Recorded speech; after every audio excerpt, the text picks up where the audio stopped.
Hey, what's going on, guys? So today we're going to be talking about episode 3 of Avatar: The Last Airbender. In this episode, a lot of stuff happens. There's basically two storylines that we're following through this episode, but it all ties in as always.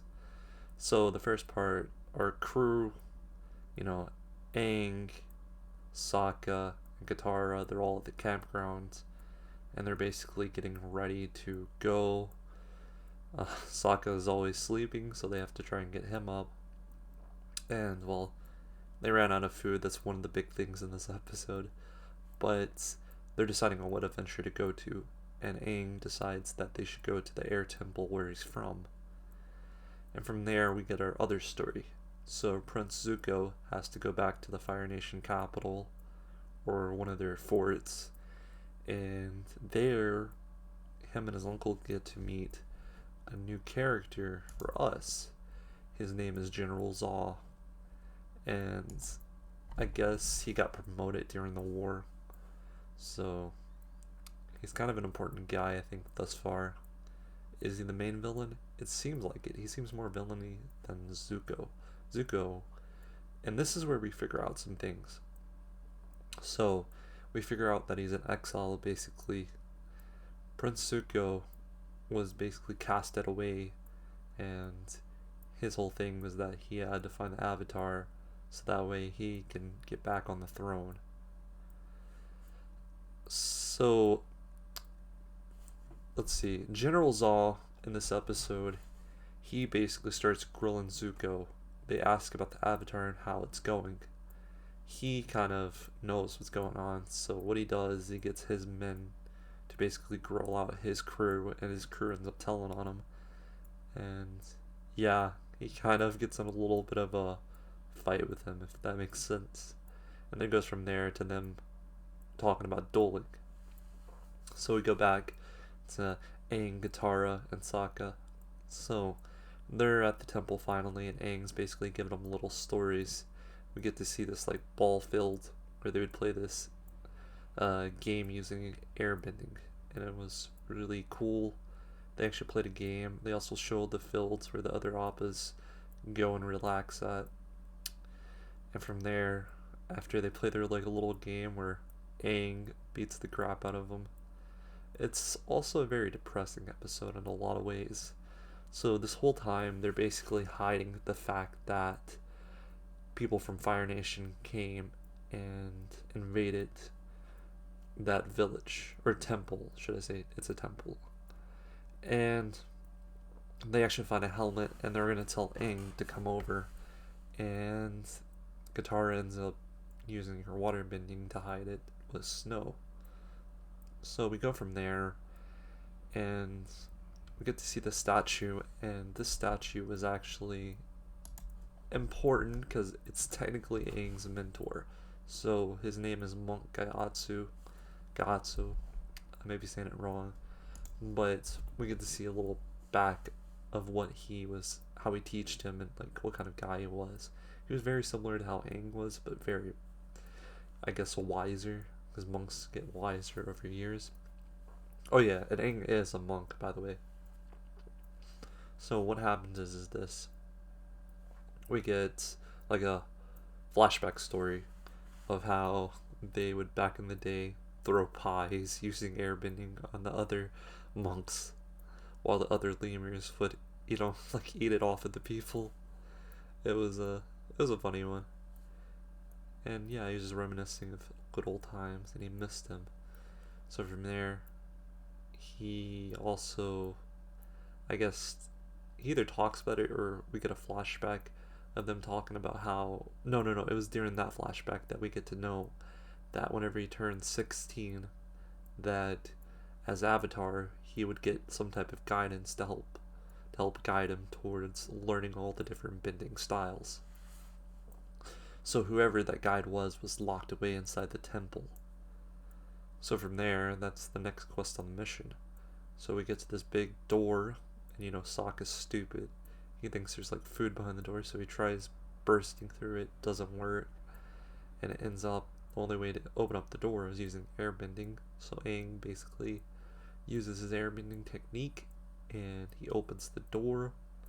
It's kind of like filling air into these two, like, kind of like earpieces, and then air goes up it.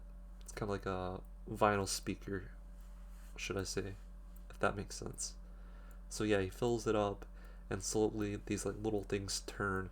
These circles turn to a different color, basically representing that it's opening, and then it opens.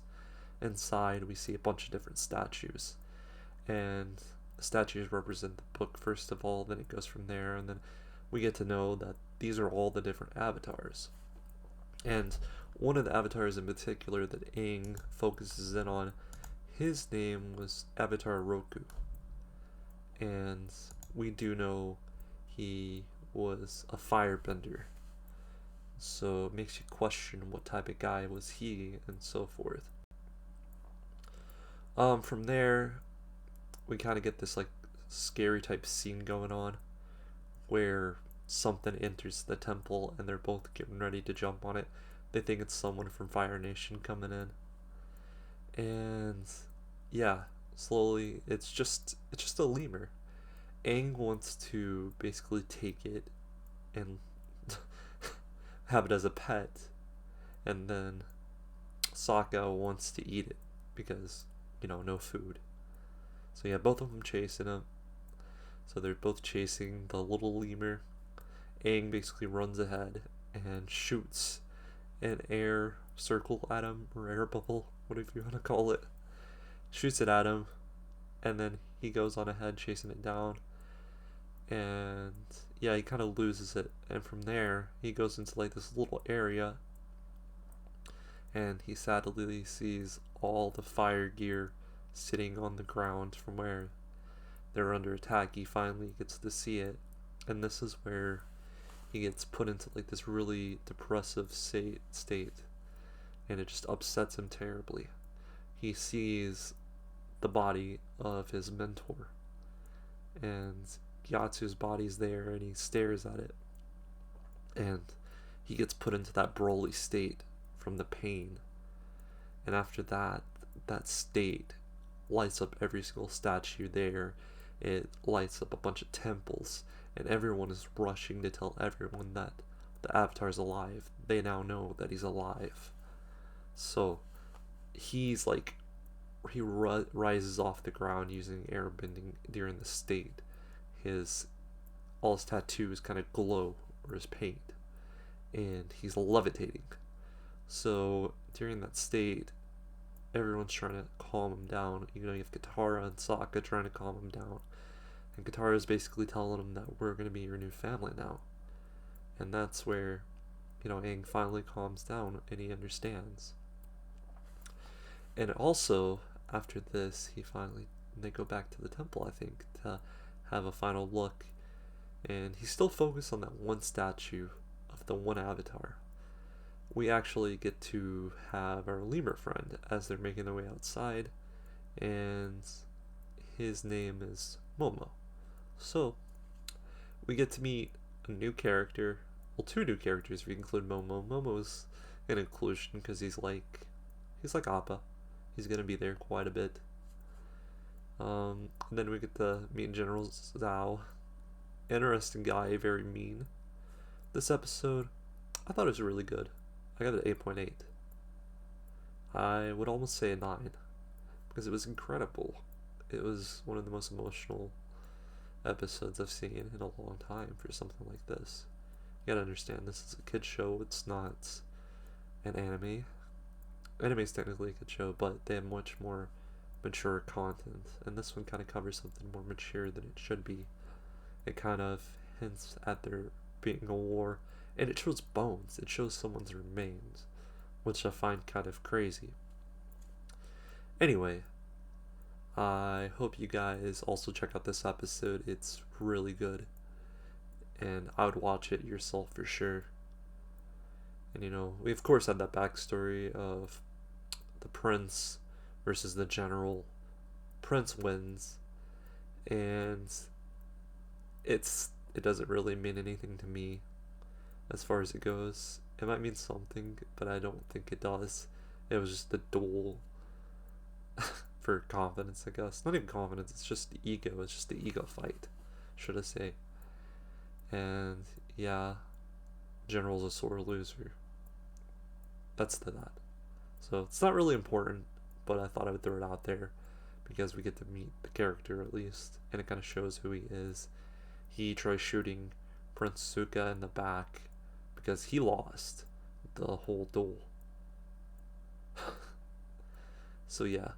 Anyway, I'd like to thank you guys, and yeah, peace.